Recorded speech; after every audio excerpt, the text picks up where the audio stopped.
Assalamualaikum warahmatullahi wabarakatuh.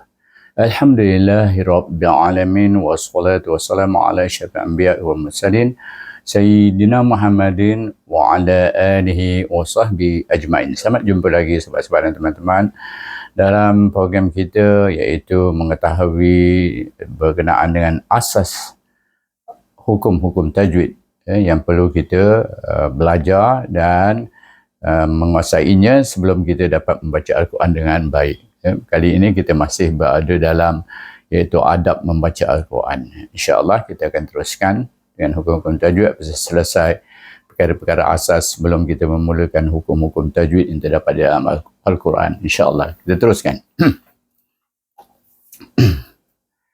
A'udzubillah minasyaitanirrajim. Bismillahirrahmanirrahim.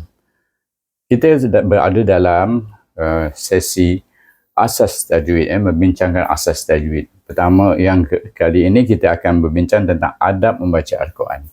Adab membaca Al-Quran ni lebih kurang ada 17, berbelas-belas. Jadi kita bincang 5 dulu daripadanya, iaitu lepas tu baru kita sambung satu demi satu sehingga selesai adab membaca Al-Quran, insya-Allah.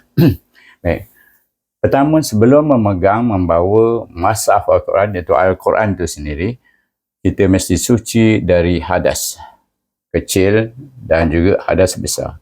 Sama ada berwuduk, mandi ataupun bertayamum. Itu maksudnya berwuduk, mandi, tayamum. Berwuduk menghilangkan hadas kecil dengan tayamum pun boleh.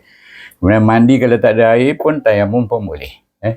Jadi dua-dua, pertama hadas kecil boleh berwuduk dengan tayamum.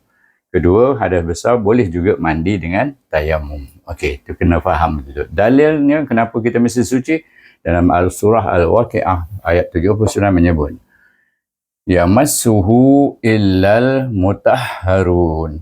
Artinya yang tidak disentuh melainkan makhluk-makhluk yang diakui bersih, iaitu suci. Yang menyentuh Al-Quran maksudnya. Okey. Selesai perkara satu. Perkara dua, iaitu adab membaca Al-Quran disunatkan kita. Disunatkan. Jadi ambil wuduk tadi, misalnya kata kita ambil wuduk yang ikut yang perintah yang pertama tadi, maknanya kita telah melakukan satu sunat. Hukum sunat sebelum kita memegang atau membaca mushaf Al-Quran tersebut. Baik. Selepas yang ketiga, kita mestilah nak untuk adab. Dari segi adabnya, kita mesti memakai pakaian yang suci daripada najis, kemudian bersih. Bersih itu daripada kekotoran. Kotoran yang tidak najis tetapi kotor, nampak comot dengan kekotoran tu. Juga di tempat yang suci dan juga bersih, sama juga. Suci, bersih daripada najis tempat itu yang kita nak baca Quran tu, dan dia juga bersih daripada kotoran. Okey. Yang keempat, disunatkan menghadap kiblat. Yang keempat, adab kita kalau kita nak baca terbaik ialah menghadap kiblat. Bila sunat itu tidak mesti tak menghadap kiblat pun tak boleh. Makna boleh. Misal kita dalam kenderaan, kita boleh menghadap ke mana-mana saja kita nak baca Al-Quran. Lepas tu yang kelima, membaca isti'azah. Sebelum kita membaca Al-Quran, memulakan baca Al-Quran, kita perlu membaca isti'azah ataupun ta'awuz, iaitu berlindung pada Allah daripada syaitan ataupun hasutan syaitan yang direjam. Baik. Apakah dalilnya untuk kita membaca isti'azah itu? Dalilnya ada perintah Allah daripada dalam surah An-Nahl ayat 98 berbunyi faiza qara'tal Qur'ana fasta'iz billah minasy syaitonir rajim. Daripada apa? Daripada hasutan syaitan yang direjam. Fasta'iz, berlindung. Pada siapa? Pada Allah.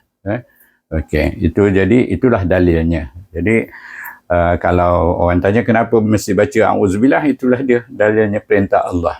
Kalau nak baca iaitu Al-Quran bermula dengan a'udzubillahi minasyaitonir rajim, sama ada baca kuat atau perlahan.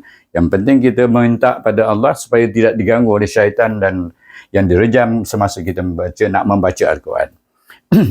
Maksudnya apa? Oleh itu, apabila engkau membaca Al-Quran, berlindunglah kepada Allah SWT daripada syaitan yang direjam. Itu maksudnya. Dan dia bersambung pada iaitu adab yang ke-6 dan seterusnya. Kita buat sedikit-sedikit, tak perlu banyak-banyak. Lepas tu, yang penting ialah kita ingat akan adab-adab itu. InsyaAllah, kita sudahi dengan wabillahi taufiq wal hidayah. Wassalamualaikum warahmatullahi wabarakatuh. Selamat jumpa lagi.